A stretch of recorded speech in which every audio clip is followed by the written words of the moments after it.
রমজানে একটি নামাজের কথা বলবো, শত কষ্ট হলেও এই নামাজটা আপনি ছাড়বেন না, একবার হলেও এই নামাজটা আপনি পড়বেন। নবীজি এই নামাজের এত গুরুত্ব দিতেন, নবীজি বলেছেন জীবনে একবার হলেও তুমি নামাজটা পড়বে। এই হাদিসটি ইবনে মাজাহ শরীফের, তিরমিজি শরীফের এবং আবু দাউদ শরীফের 1297 নম্বর হাদিসের মধ্যে এই হাদিসটা বর্ণনা হয়েছে এই নামাজের কথা। নবীজি তার চাচা আব্বাস রাদিয়াল্লাহু তাআলা আনহুকে ডাক দিয়ে বলেন, চাচা আমি আপনাকে এমন একটি নামাজের কথা বলছি, এই নামাজটা আপনি প্রতিদিন একবার হলেও আপনি আদায় করবেন। চাচা যদি প্রতিদিন সম্ভব না হয় অন্তত সপ্তাহে একবার হলেও আপনি নামাজটা পড়বেন। যদি সপ্তাহে সম্ভব না হয় তাহলে আপনি মাসে অন্তত একবার এই নামাজটা আদায় করবেন।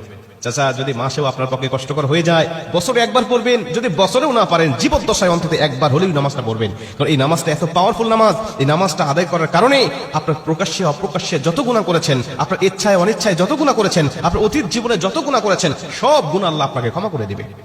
চাচা এই নামাজটার নিয়মটা একটু ব্যতিক্রম। এই নামাজটাকে বলা হয় সালাতুত তাসবিহ। এই নামাজের মধ্যে অতিরিক্ত কিছু তাসবিহ পাঠ করতে হয়। সুবহানাল্লাহ, আলহামদুলিল্লাহ, লা ইলাহা ইল্লাল্লাহ, আল্লাহু আকবার। এই চারটা তাসবিহ একত্রিত করে সুবহানাল্লাহি ওয়াল হামদুলিল্লাহি ওয়া লা ইলাহা ইল্লাল্লাহু আল্লাহু আকবার, এই তাসবিহগুলো, এই বাক্যগুলো এখানে পাঠ করতে হয়। 4 রাকাত বিশিষ্ট এই নামাজ সালাতুত তাসবিহ 4 রাকাত পড়তে হয় এক নিয়তে।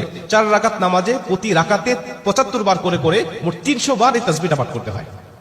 সুবহানাল্লাহি ওয়াল হামদুলিল্লাহি ওয়া লা ইলাহা ইল্লাল্লাহু আল্লাহু আকবার, এই তাসবিহটা, এই দোয়াটা 75 বার করে করে প্রতি 4 রাকাতে মোট 300 বার করে আপনি পাঠ করবেন।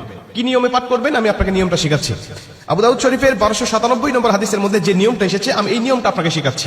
আমাদের সমাজে আরেক বেশ কিছু মানুষ বেশ কিছু নিয়ম বলে, কিন্তু আমি আপনাকে হাদিস থেকে সরাসরি নিয়মটা জানাচ্ছি। এটা আপনি রেকর্ড করে নেন, খাতা কলম থাকলে লিখে নেন, প্রয়োজনে এটা যত সোশ্যাল মিডিয়াতে যাবে, ফেসবুক ইউটিউবে যাবে, এটা আপনি সেভ করে নিজ আইডিতে শেয়ার করে রেখে দিবেন, যাতে আপনিও শিখতে পারেন, অন্য মানুষকে শেখাতে পারেন।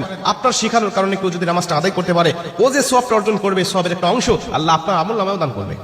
এজন্য এগুলো মানুষের কাছে ছড়িয়ে দিবেন যত সম্ভব হয়।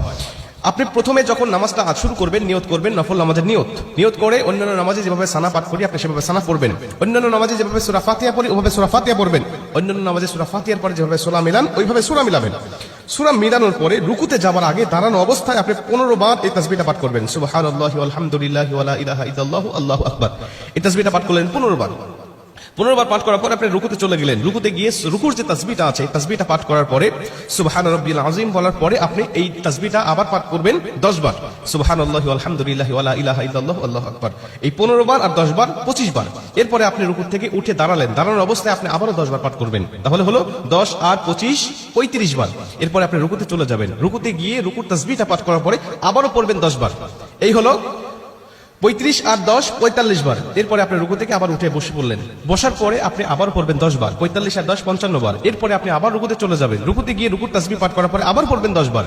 এই হলো 10 আর 55 65 বার। এরপরে রুকু থেকে যখন উঠবেন, উঠে প্রথম রাকাতে আপনাকে দাঁড়াতে হবে, না দাঁড়িয়েই আপনি বসা অবস্থায় আবার 10 বার পাঠ করবেন। এই হলো 65 আর 10 75 বার।